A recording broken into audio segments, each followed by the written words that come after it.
So last year, I made this video here where I gave 7 examples of Jesus being really evasive to really important questions, which I think is a pretty strange character trait for someone that is supposed to be the truth itself, for the Son of God whose message needs to get out to everybody lest they burn. And that's what that video was about. But just 2 days ago, I got an interesting comment, and I think we're going to use it for today's comment deep dive. It's simple. It says, wait, was Jesus just the first Jordan Peterson with better PR? And I know I've already made 2 JP videos, and it's a little late in the decade to continue to cover him, but I'm going to do it one last time. 1, it can be a palate cleanser. Tuesday's video was pretty heavy. Please watch that whole thing if you have not yet.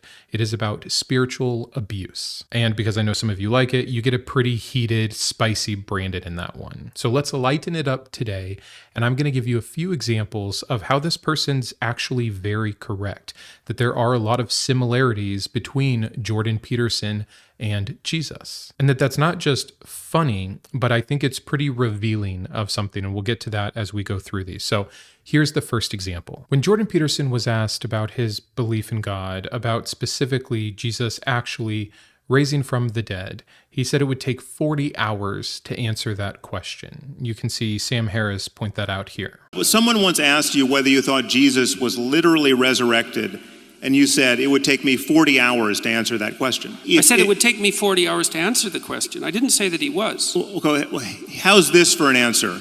Almost certainly not. It's incredibly frustrating to watch someone that is considered an intellectual struggle so much with giving straight answers. And you know me, I love nuance. Some things are hard to answer yes or no. Some things you want to give a little more context around. And we all know about Jordan Peterson and redefining words and, well, what do you mean by believe? And sometimes that's actually really important, even though it's become kind of a meme. But at the end of the day, when this is how you go about answering questions, when you cannot commit, when you want to leave the vagueness there to appeal to your group or your potential group, it becomes less about the honesty of nuance and more about a game. And we see that with Jesus at an incredibly pivotal time in his story. Tell me if these lines from Jesus doesn't sound just like Jordan Peterson. So Luke 22:67-70, they said, "If you are the Messiah, tell us." He replied, "If I tell you, you will not believe, and if I question you, you will not answer. But from now on, the Son of Man will be seated at the right hand of the power of God." All of them asked, "Are you then the Son of God?" He said to them, "You say that I am." And I've heard all the apologists talk about what he actually meant by this and how it's definitely him claiming this. But if you just read the text here, it is unnecessarily convoluted. It is Jesus unwilling to give a straight answer to maybe the most important 2 questions that were ever asked of him or ever could be asked of him. Alex O'Connor has done a great job diving in and discussing how Jesus never even claims to be some of the things Christians attribute to him, and some of the confusion comes from this verse here. He is on trial for blasphemy, and supposedly, if we leave the historical record behind and we just talk about the revelation that could have happened here for believers, imagine being in that situation as the all-knowing Son of God, knowing all the confusion that would come after your death, and you're still answering questions in an argumentative and unhelpful way, like you're on hour 3 of a podcast. And by the way, I'm aware of the divisiveness that comes from these kinds of answers, and I think it's why people like Jordan Peterson and Jesus answer in this way. Followers of them see depth. Critics of them see evasion. You can't pin it down. It can't really be wrong. You can make it whatever you need it to be to allow yourself to continue to believe in and or follow the person. This is what I meant. The longer that I thought about this otherwise silly comment, I was like, whoa. But it's not just these 2. It's a whole group, a whole identity, a kind of person that does this. But I don't think that confusion should be treated as depth. And that's why I've done the videos I've done about Jordan Peterson and how I make a lot of the critiques about the Bible itself. If something is stated vague enough, it can be endlessly interpreted. See the thousands of denominations. And it really seems that Jordan Peterson got his playbook by reading the Bible. Both of them use stories and symbols and riddles, nature metaphors, and dramatic moral lessons in ways that make what should be simple questions and simple answers darn near impossible. And most importantly, both of them benefit from the same kind of defense, because at any time a critic can attack either one of them and what they're saying or how they're not answering, or something bizarre that they said. And you can shrug it off as saying, well, you're taking them too literally. He meant it symbolically. You have to understand in Jordan Peterson's case, the greater archetypical structure of it all. And so when Jesus curses a fig tree or calls a woman a dog or heals someone for his own glory, people say the same. You're taking it too literally. This is a parable. This is a story. This is about a greater lesson. Yes, Jesus was here just at one time to just these people, but what he spoke is for everyone forever. So it has to be vague. You have to understand the deeper spiritual meaning. And I went longer here on this first example because I wanted to set it up. That's the point of this video. It's about how charisma can protect people from criticism, about how something stated in a confusing way can be relabeled as profound if the person saying it has enough authority. How cruelty, even, you'll see some examples of this, can be reframed as wisdom. A bad analogy being considered on the level of a sacred metaphor. Like, the more that I put together a few examples here, I almost couldn't believe how apt all of this really was. But I'm done with this long preamble here. Let's get into my second example. Here's a rule. How about no makeup in the workplace? Why would that be a rule? Why should you wear makeup in the workplace? Isn't that sexually provocative? No. It's not? No. Well, what is it then? What's the purpose of makeup? Some people would like to just put on makeup. Why? I don't know why. Why do you make your lips red? Because they turn red during sexual arousal. That's why. Why do you put rouge on your cheeks? Same reason. Now, he says he was taken out of context, and he goes on to explain it on Rogan, and it doesn't go any better. What is essentially happening here that I think is more than fair, and I don't really want the focus of this video to be on the Jordan Peterson part. I want to bring it back to what the channel talks about, which is critiquing Christianity and the Bible and things of this nature.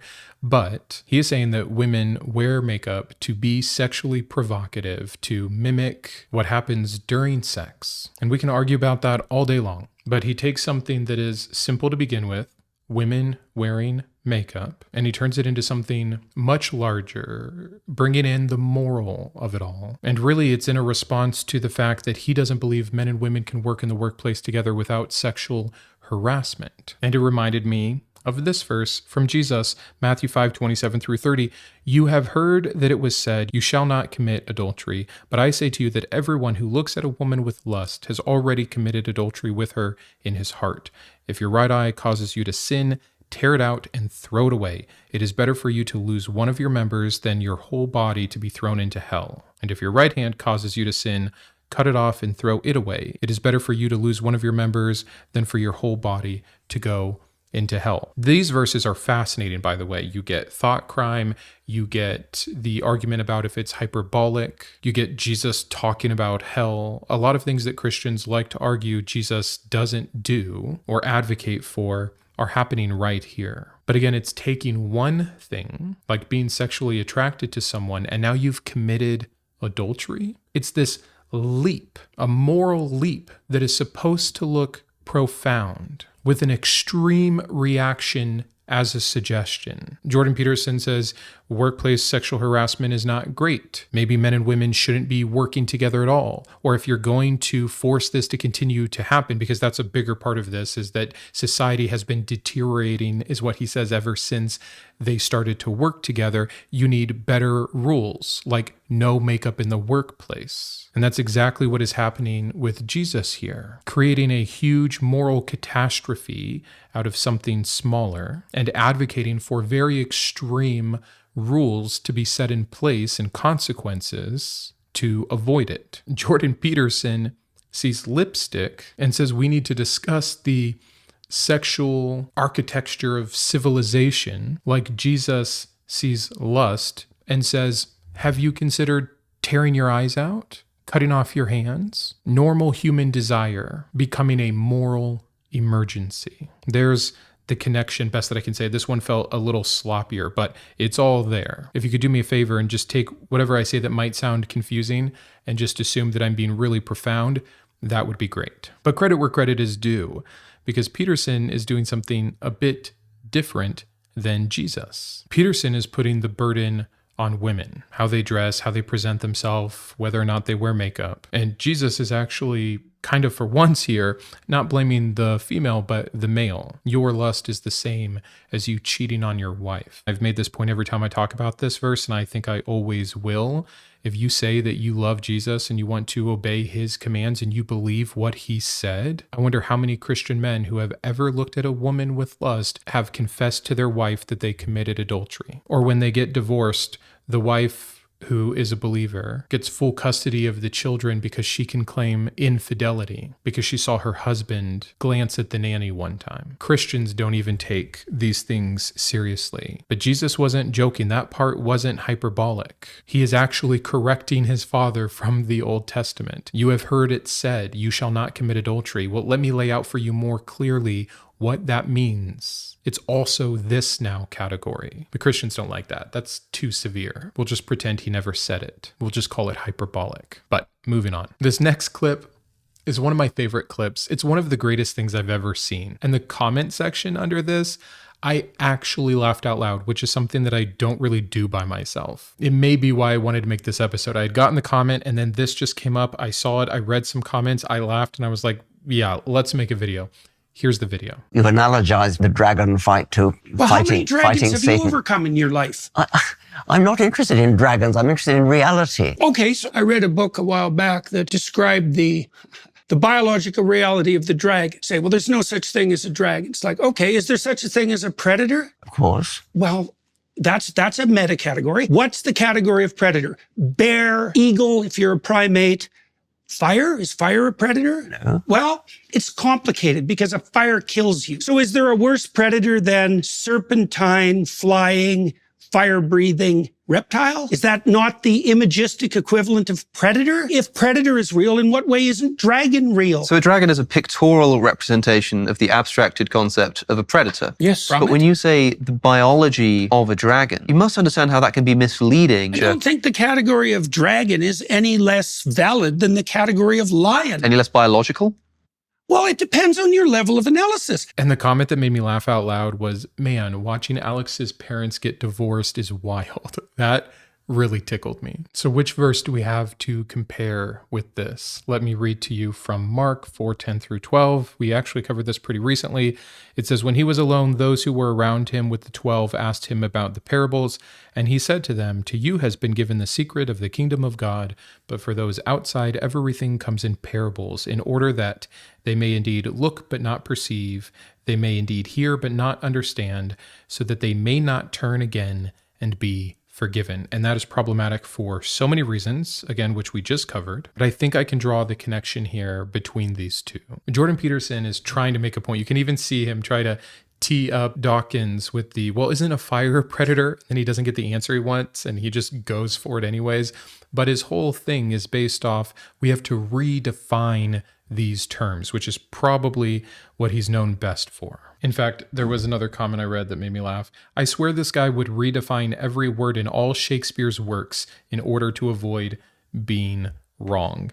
And I think that's so true. So dragons are biologically real if you redefine dragon, biology, and real. And Jesus says, well, the truth is clear as long as you're in the club, but deliberately confusing if you are not. What's happening in both of these cases is a rebranding of the entire message as depth when there wasn't, is maybe a better way to say it. Jordan Peterson is making a failure here. He cannot convince Alex or Richard that dragons are real for his very important grand metaphor, even in like a symbolic way, because he himself is confusing all of those terms. And so he has to zoom out and say, well, you're just not getting it. You're being too literal. And when Jesus's parables are not connecting, when people don't understand them.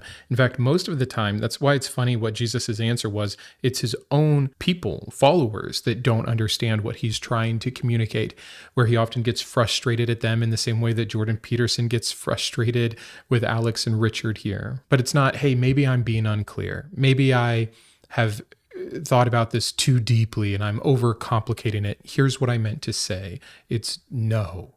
You know what?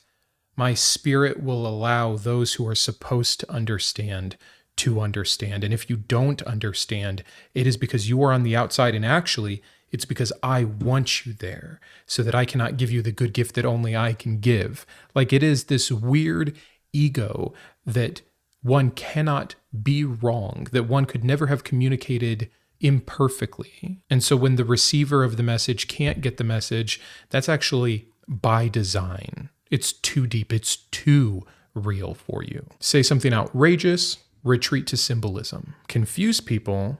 The confusion proves the profound. Apparently, the secret to sounding wise is to say something super unclear, get frustrated when people don't understand it, and then claim that they can't understand it because you have revealed something too true for them. And sorry, I feel like maybe I'm not communicating the best. I am tired. I'm a bit under the weather. I'm stressed with the move. And so I will take the blame here if you are not picking up everything I am putting down instead of telling you. It is because what I am saying is too real and too true for you to handle. I had a bunch more examples planned, but I am going to just call it here. So please forgive me. I'm starting not to feel well, but I will tell you some of the ones I was going to cover if you still want to enjoy the comparison. There's the quote from Jordan Peterson about the swimsuit model where he's like, sorry, not beautiful, and no amount of authoritarian tolerance is going to change that. I was going to compare that with the story of Jesus and how he handles the Canaanite woman and is calling her a dog because she's different than the ideal image that Jesus was here for, the lost sheep of the tribe of Israel. And then the conceding that both do to both groups, like, again, pretty on point. I was going to show that clip of JP saying that climate is too complex because climate is everything, and compare it with Jesus trying to explain the concept of being born again to Nicodemus. The main point being there that, again, confusion doesn't mean something is deep. Sometimes it just means you're really bad at explaining something. I was going to get into Jordan Peterson's whole thing about lobsters proving out the concept of hierarchy, this nature example that scientists were like, hey, you're just wrong about this, and comparing it with Jesus's nature example using a mustard seed, the smallest seed, which science has shown is not the case to prove out the kingdom of God. It fits so well. And then I had one last one. Oh, it's when Jordan Peterson did the whole up yours woke moralist as he's fighting against Twitter. And it just reminded me of Jesus cursing the fig tree. So even without explaining those other four, I hope that you can enjoy them and understand what I'm going for here. That one was this symbolic tantrum that over time turns into profound teaching. They really are almost interchangeable, Jordan Christ and Jesus Peterson. So to close out, the comparisons I were trying to show as kind of a recap here is when a simple question gets answered with a maze, where it's just not even useful anymore, but how that becomes more beneficial and encourages people to be less clear and abuse the uncertainty for the profound, where strange, bizarre statements get protected by the symbolism cop-out, where harsh moments are rebranded as some kind of a moral lesson, bad analogies get elevated into wisdom, and when ordinary people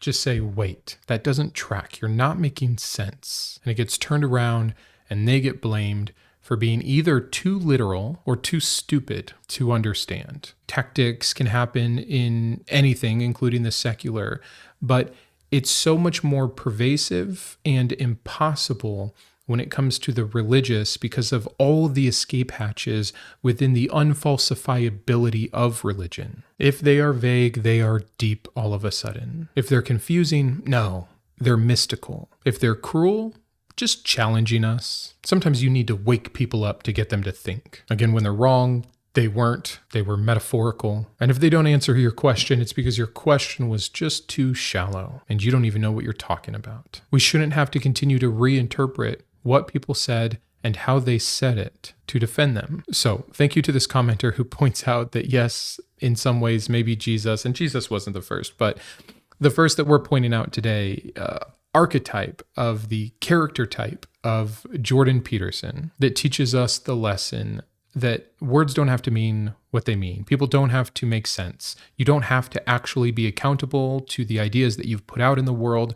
You can just always reframe, retreat, and reblame. The only question that should ever matter with these people, whether it's the spiritual guru type like Jesus, the pastor in the pulpit, the guy on the podcast, is what they said true? Everything else is just noise. That's the big message that I was trying to pull out of this comment today. Thank you for being here. Apologies again about my scattered brain. I'll hope to see you Sunday, but that will be the weekend of our move, so we'll see if I get one done. But until then, keep thinking. I wanted to personally thank my top tiers of support: my Iconoclast, Ann, Chris, Greysteel, Jimmy, Joe, Kitboga, Lori, Matthew, and Perry; my Humanist heroes, Chris, James, Jarrod, and Kristi; my Atheist advocates, Aquitar, Caleb, Dakota, Dan, Jeff, Jeffrey, Jugs, Julie, Paul, Reggae, Sparky, and Thomas; as well as all of my secular scholar patrons and Mindshifter members. Thank you so much for supporting this channel. It means more than you know.